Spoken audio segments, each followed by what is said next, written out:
আমরা জগন্নাথ দেবের মন্দিরে প্রবেশ করলাম। আমরা যেহেতু রথযাত্রায় গেছি, ওই জন্য মন্দিরটির ভেতরে জগন্নাথ দেবকে দর্শন করতে পারিনি। আমরা মাসির বাড়ি গিয়ে জগন্নাথ বলরাম সুভদ্রাকে দর্শন করেছি। ওইখানে জগন্নাথ বলরাম মাসির বাড়িতে দর্শন করে আমরা এবার এই জগন্নাথ দেবের মন্দিরে প্রবেশ করলাম এবং এটাকে দেখতে এসেছি, এই মন্দিরটিকে দর্শন করতে এসেছি। রথযাত্রায় মাসির বাড়ি যাওয়ার সময় মূল আকর্ষণ হলো রথ ও উল্টো রথে আগের দিনে ভান্ডার লুট উৎসব। এছাড়া মন্দির চত্বরে টেরাকোটার চমৎকার কাজ করা আছে।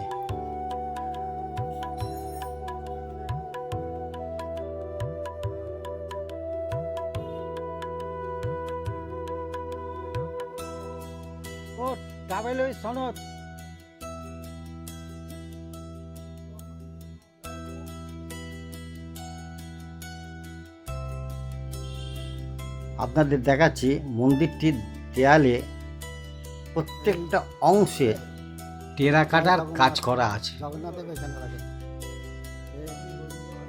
রাধাকৃষ্ণ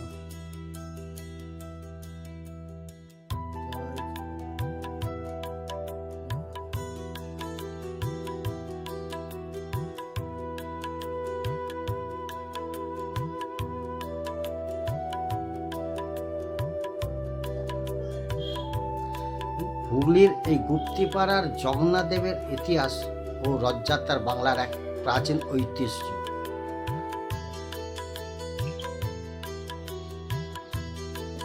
1730 বা 1740 সালে পীতাম্বরানন্দ পুরী এখানে রথযাত্রা ও বৃন্দাবন চন্দ্র মঠ প্রাঙ্গণ শুরু করে। এখানকার রথ ও পুজো পুরীর আদলেই হয়ে থাকে। গুপ্তিপাড়ার এই বিখ্যাত মঠ চত্বরে বৃন্দাবন চন্দ্র মন্দির ছাড়াও রয়েছে চৈতন্য দেবের মন্দির ও কৃষ্ণচন্দ্রের মন্দির।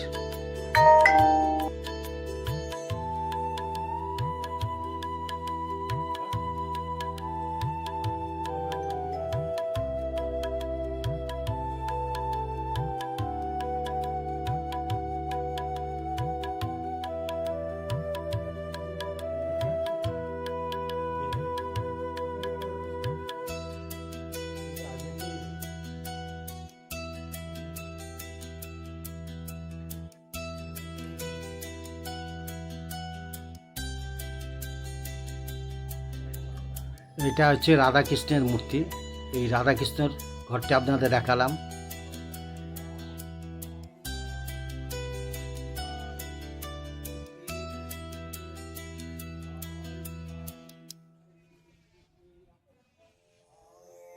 সব টেরাকোটা মন্দির।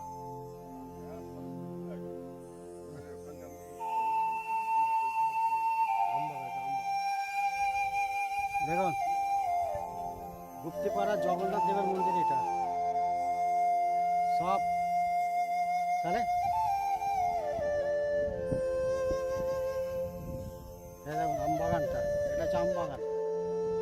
আর মন্দির চারিদিক ঘুরে ঘুরে দেখাচ্ছে আপনি।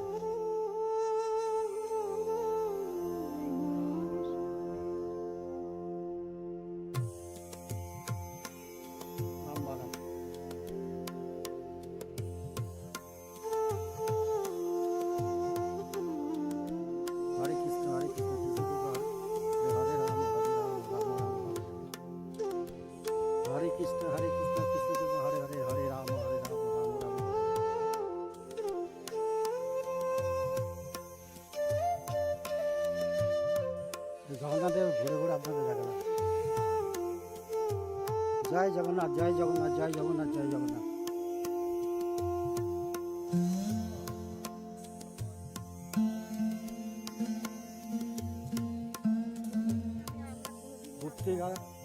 গুপ্তিপাড়ার জগন্নাথ দেবের টেরাকোটা মন্দির। তাই তো করার জগন্নাথের টেরাকোটা মন্দিরটা ভালোভাবে দেখে দিন। বাংলার প্রসিদ্ধ রথগুলির মধ্যে অন্যতম হুগলির বলাগাড়ের গুপ্তিপাড়ার রথযাত্রা।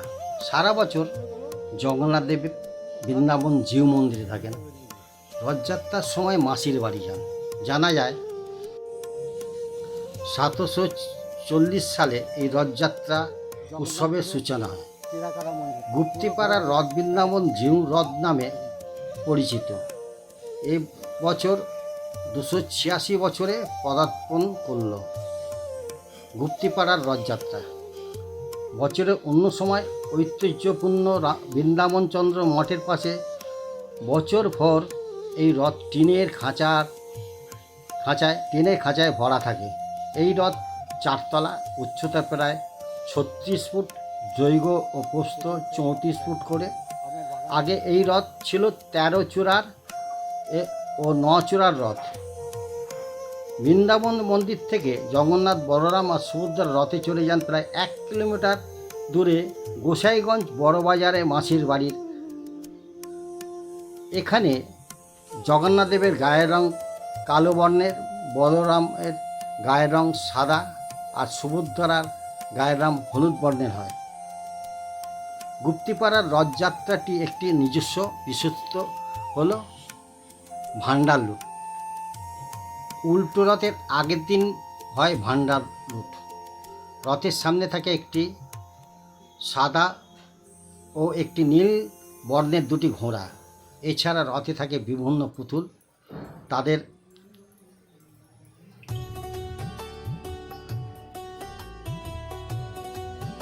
আলাদা আলাদা বৈশিষ্ট্য আছে। আগেকার দিনের যে সামাজিক অবস্থা এই পুতুলগুলির মধ্যেই তা পাওয়া যায়। কেউ মাছ খাচ্ছেন, কেউ সন্তানকে দুধ পান করাচ্ছেন, ডাকাত রয়েছে।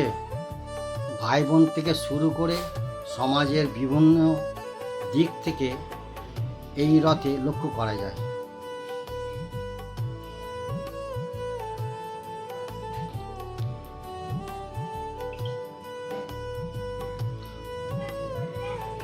গুপ্তিপাড়া রথে উত্তর দক্ষিণ পূর্ব পশ্চিম 4 দিকেই টান হয়।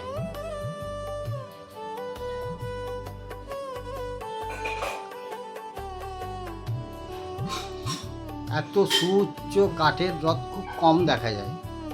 পুরীর পর দীর্ঘ রাস্তা অতিক্রম করে এই গুপ্তিপাড়ার রথ।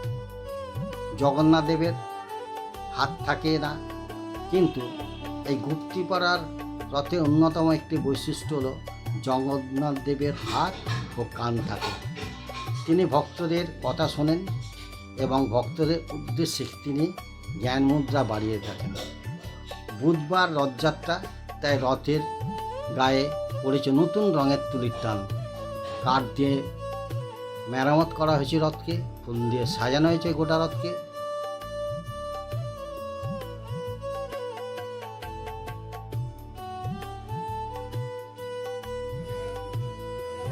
এবার আমরা গুপ্তিপাড়া জগন্নাথ মন্দির থেকে বেরিয়ে যাচ্ছি।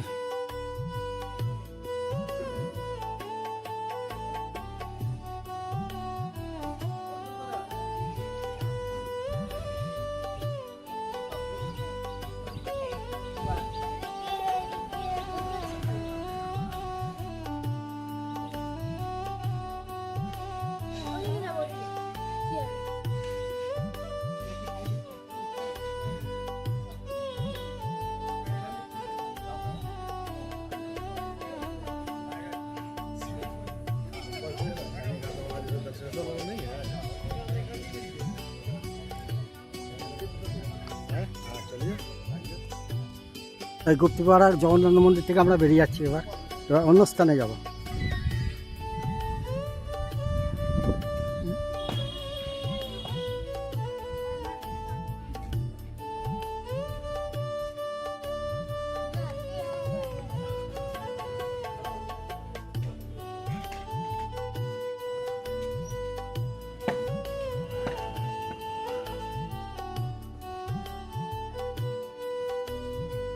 গুপ্তবার জগন্নাথ মন্দির থেকে বেরিয়ে যাচ্ছি আমরা।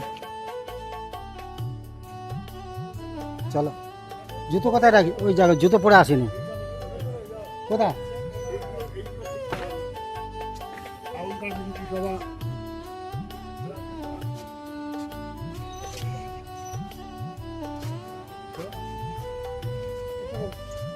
ওখানে খাওয়া দাওয়া হবে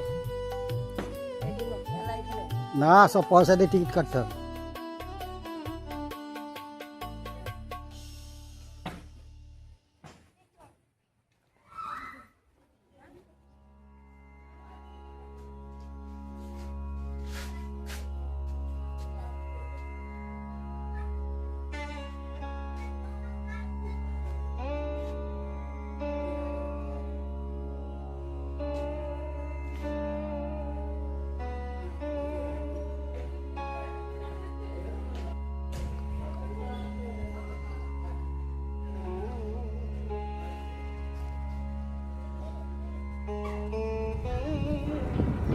এখানে 4টে মন্দির আছে।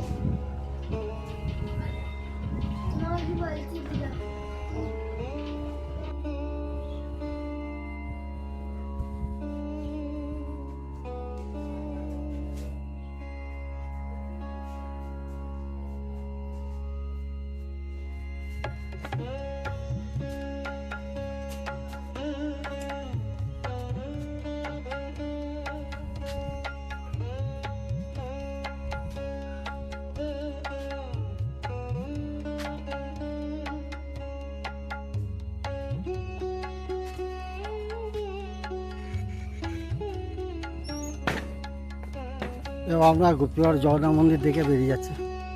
আবার টোটো করে অন্য জায়গায় যাবো, অন্য স্থলে যাবো।